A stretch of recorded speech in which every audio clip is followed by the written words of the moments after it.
pagi teman-teman semuanya. Kami dari 9 relawan dari Global Sumut Kotila hari ini datang ke Kampitsus untuk bersama dengan Pak Marzuki Darusman, alhamdulillah bersama-sama tim Temis untuk melaporkan apa yang sudah kami alami selama kami diculik dan dipenjara di penjara Zionis Israel selama 4 hari.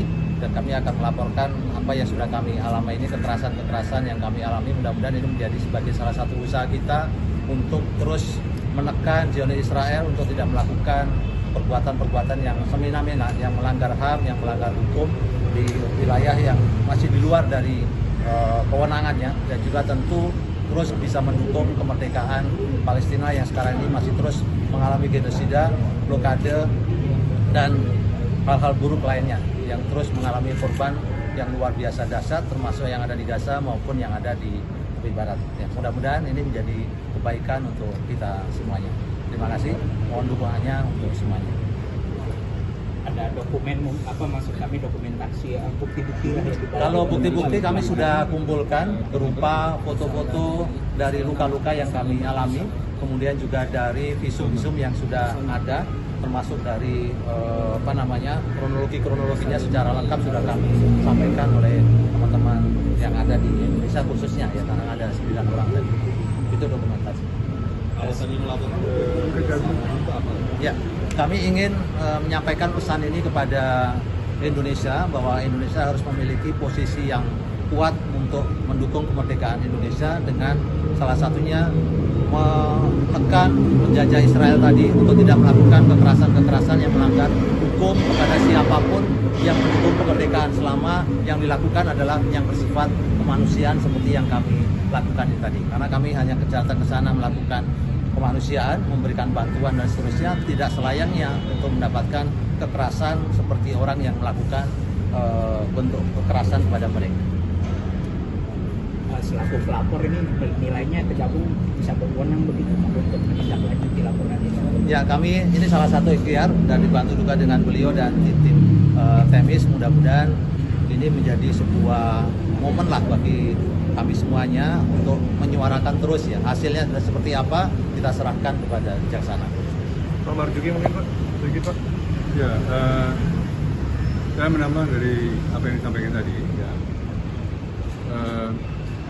Kehadiran saya ini lebih banyak memberi dukungan moral ya pada teman-teman yang mengalami musibah penculikan, dan dalam laporan dibentangkan berbagai tindakan-tindakan kekerasan yang dilakukan oleh pemerintahan Israel pada waktu flotila mengupayakan bantuan kemanusiaan di Gaza. Mereka diculik di tengah-tengah laut internasional, dan karena itu sebagai warga negara Indonesia, saya tentunya kita semua menyambut bahwa tata hukum Indonesia yang baru memungkinkan apa yang disebut jurisdiksi universal, yaitu mengadili pelanggaran-pelanggaran hak asasi manusia yang terjadi di luar Indonesia yang menyangkut warga negara Indonesia. Ini suatu perkembangan yang luar biasa, mencerminkan kemajuan dalam hukum pidana internasional, dan banggalah bahwa kita Indonesia berada di garis depan dalam menganut prinsip dan pembaruan hukum pidana internasional. Hari ini teman-teman yang mengalami pembajakan dan penculikan melakukan satu tindakan protes politik internasional, satu tindakan yang sangat mulia, diakui sebagai bagian dari hak-hak warga negara secara internasional. Inilah wujud nyata dari kesadaran hukum warga kita sendiri untuk memperoleh keadilan terhadap musibah kekerasan yang dilakukan oleh pemerintahan dan tentara Israel dalam kaitan dengan upaya untuk menyampaikan bantuan kemanusiaan kepada warga Palestina di Gaza.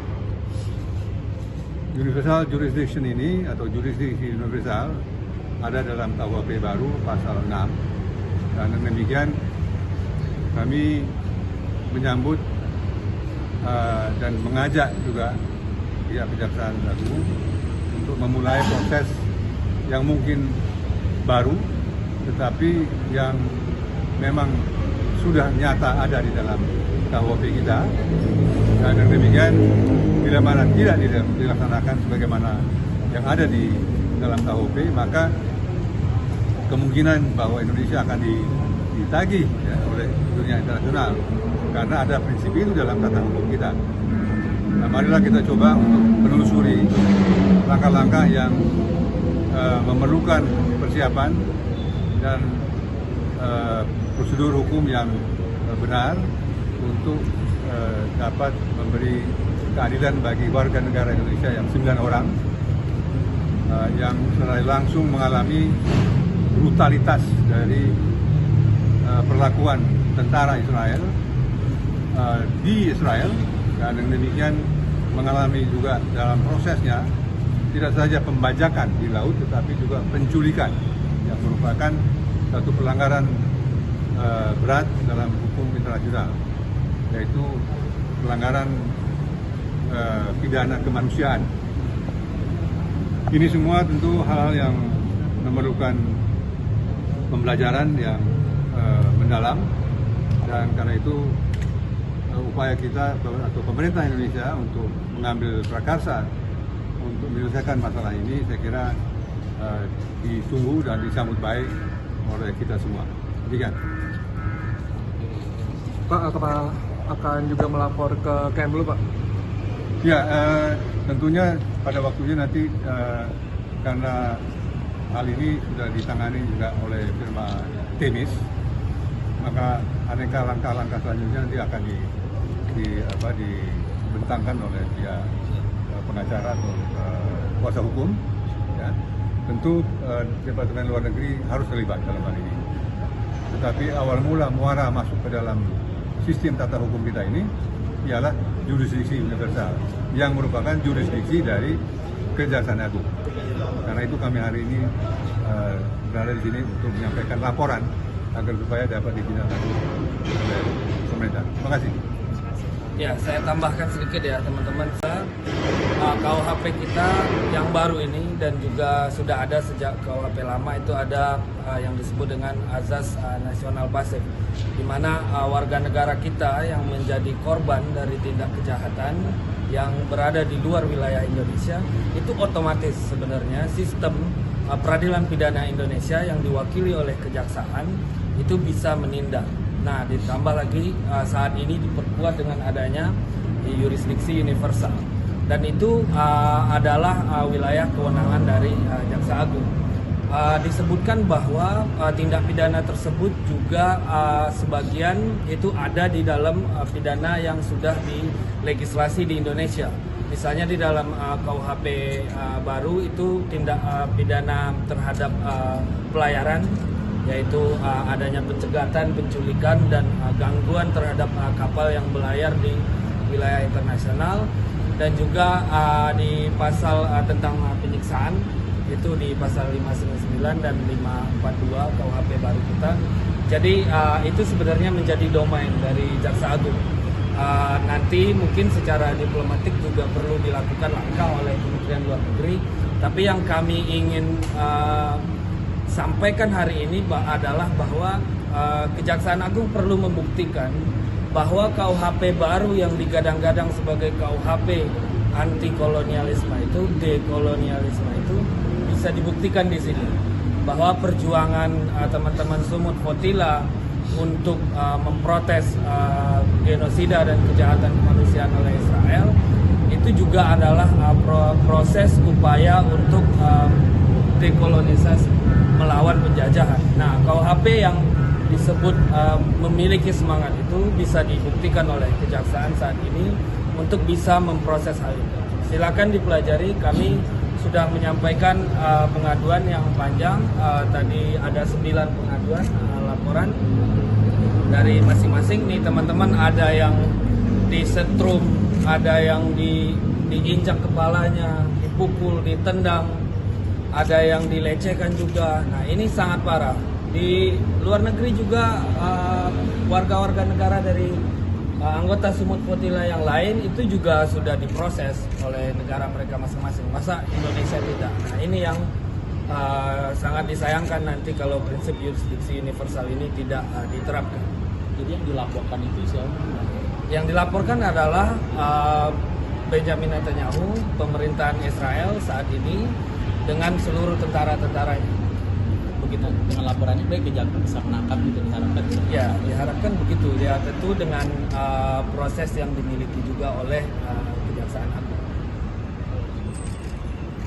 Jadi, dari pihak tenis mungkin nanti akan ada saatnya. Hanya kami ingin mendorong dan memberi semangat kepada pemerintah Indonesia ya, untuk lebih aktif dan lebih kokoh menghadapi Israel di Gaza. Ini nampak bahwa ada senjang antara aspirasi rakyat Indonesia untuk membela Palestina dengan keraguan-raguan pemerintah Indonesia untuk mengedepankan kepentingan Palestina untuk mencapai kemerdekaan. Ini dari hari ke hari dirasakan bahwa ada senjang itu, dan mudah-mudahan dengan laporan teman-teman yang mengalami musibah Potila ini dapatlah dipulihkan kepercayaan dan semangat dari pemerintah, khususnya Kementerian Luar Negeri, untuk mengambil sikap yang tegas mengenai masalah pelanggaran hak asasi manusia yang begitu dahsyat di Gaza, yang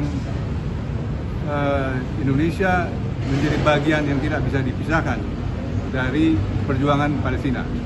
Palestina lah berada di garis depan pada waktu Indonesia mencapai kemerdekaannya. Maka itu saya kira tidak dapat diragukan komitmen bangsa Indonesia untuk bisa membantu dan mendukung perjuangan rakyat Palestina. Inilah kesempatan untuk memberi kenyataan itu agar ada suatu pemulihan kepercayaan publik pada perjuangan bangsa Indonesia untuk mendukung kemerdekaan rakyat Palestina.